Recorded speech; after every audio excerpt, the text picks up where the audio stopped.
আসসালামু আলাইকুম। আজ আমি একটি ডিমের রেসিপি শেয়ার করব।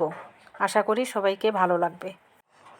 প্রথমে ডিমের সাথে পেঁয়াজ, কাঁচামরিচ ও মরিচ গুঁড়ো স্বাদমতো লবণ দিয়ে ফেটিয়ে নেব।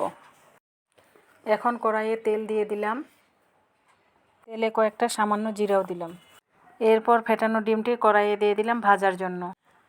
ডিমটা ভালো মতো ভেজে নেব।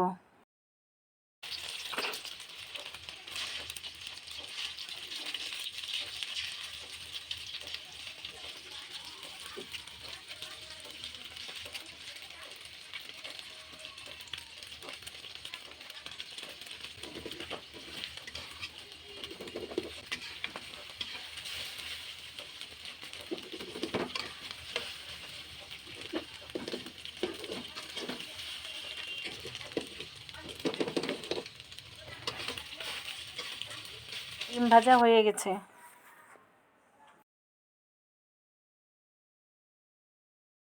কড়াইয়ে দিয়ে দিলাম তেল। তেল গরম হয়ে গেছে। এখন দিয়ে দিলাম পেঁয়াজ এবং কাঁচামরিচ কুচি।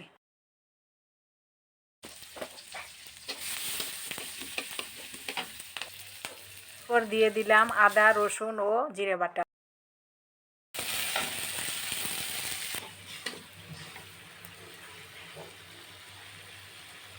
পরিমাণ মতো হলুদও দিলাম। একটু কাঁচামরিচ বাটাও দিলাম।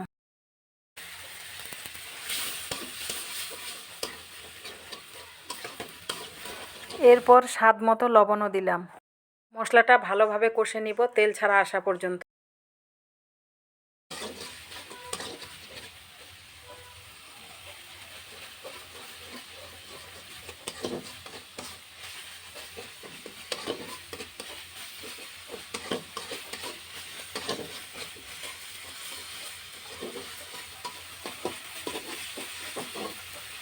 তেল ছেড়ে এসেছে।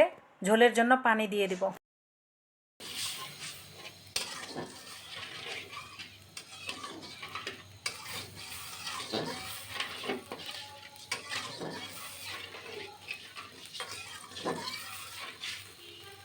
ঝোলের পানি ফুটে গিয়েছে। এখন ডিমগুলো দিয়ে দেব।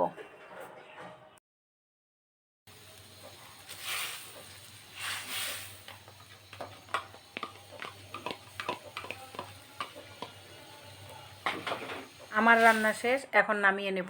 ফাইনালি হয়ে গেল এই ডিমের রেসিপিটি। ধনেপাতা দিয়ে পরিবেশন করলাম। এই রেসিপিটি ভালো লাগলে লাইক করবেন। ধন্যবাদ সবাইকে। আসসালামু আলাইকুম।